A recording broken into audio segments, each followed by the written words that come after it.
1995 में कांग्रेस के पीवी नरसिम्हा राव ने 1954 के वक्फ एक्ट को अमेंड किया था। वक्फ एक्ट के सेक्शन 85 के अकॉर्डिंग आप वक्फ ट्रिब्यूनल के डिसीजन को हाई कोर्ट या सुप्रीम कोर्ट में चैलेंज भी नहीं कर सकते। आजकल देश में वक्फ बोर्ड पर बहुत चर्चा की जा रही है।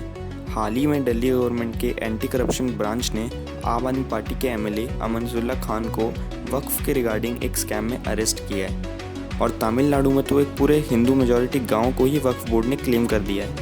इंटरेस्टिंग बात यह है कि इस गांव में एक 1500 साल पुराना टेम्पल है और इसको भी वक्फ ने क्लेम कर दिया है। अब इसमें इंटरेस्टिंग बात यह है कि इस्लाम खुद 1300 साल पुराना है, तो वक्फ एक 1500 साल पुराने टेम्पल पर कैसे क्लेम कर सकता है। वक्फ बोर्ड की इन कॉन्ट्रोवर्शियल एक्टिविटीज़ को अनकॉन्स्टिट्यूशनल बताते हुए सीनियर एडवोकेट अश्विनी उपाध्याय ने सुप्रीम कोर्ट को अप्रोच किया है और ऐसी सिचुएशन में ये जानना ज़रूरी हो जाता है कि वक्फ एक्ट है क्या और क्या पावर्स हैं वक्फ बोर्ड के पास।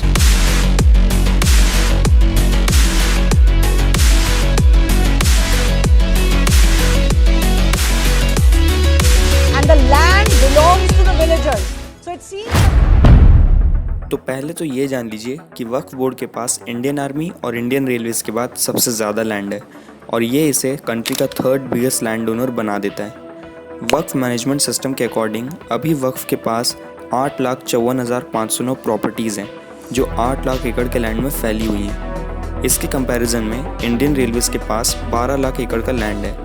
और अगला फैक्ट आपको थोड़ा शॉक करेगा क्योंकि 2009 में वक्फ के पास 4 लाख एकड़ का लैंड था जो पिछले 13 सालों में डबल से भी ज़्यादा हो चुका है।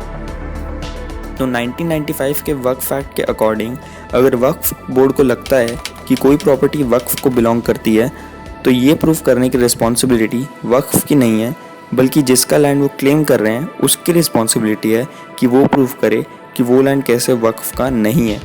और ये लैंड क्लेम करने के लिए वक्फ को कोई डॉक्यूमेंट या प्रूफ्स दिखाने की ज़रूरत नहीं है, बल्कि ये काम क्लेमेंट का है जिसके लैंड पे वक्फ ने कब्जा किया है। और ये तो हम जानते ही हैं कि रूरल इलाकों में फैमिलीज़ के पास सॉलिड लैंड पेपर नहीं होते और इसका ही फ़ायदा वक्फ बोर्ड उठाती है। अब जानते हैं कि पीवी नरसिम्हा राव ने क्या अमेंडमेंट्स किए थे वक्फ एक्ट में। तो माइनॉरिटी कमीशन के लॉयर खुर्रम के अकॉर्डिंग पीवी नरसिम्हा राव ने वक्फ एक्ट को अनलिमिटेड पावर्स दे दी थी। वक्फ एक्ट के एक सेक्शन 3R के अकॉर्डिंग कोई भी प्रॉपर्टी जो रिलीजियस या चैरिटेबल पर्पसेस के लिए इस्तेमाल की गई हो वो वक्फ के अंडर ली जाएगी।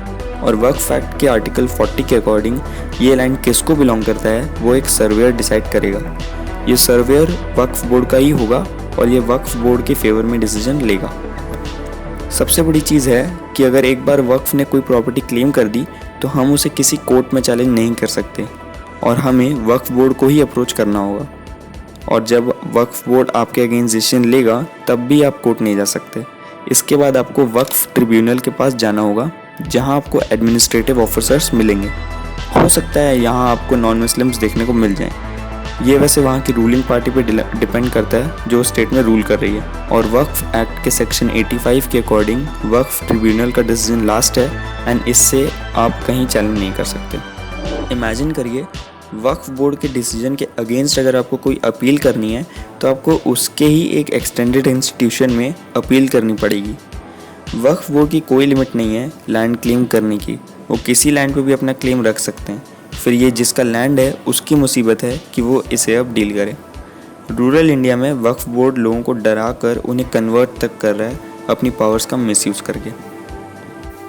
बाकी मोस्ट प्रोबेबली ये एक्ट अब स्क्रैप हो जाएगा एंड आई होप हो जाए। एंड दोस्तों प्लीज़ सब्सक्राइब करना और ऐसी वीडियोज़ के लिए थैंक्स फॉर वॉचिंग।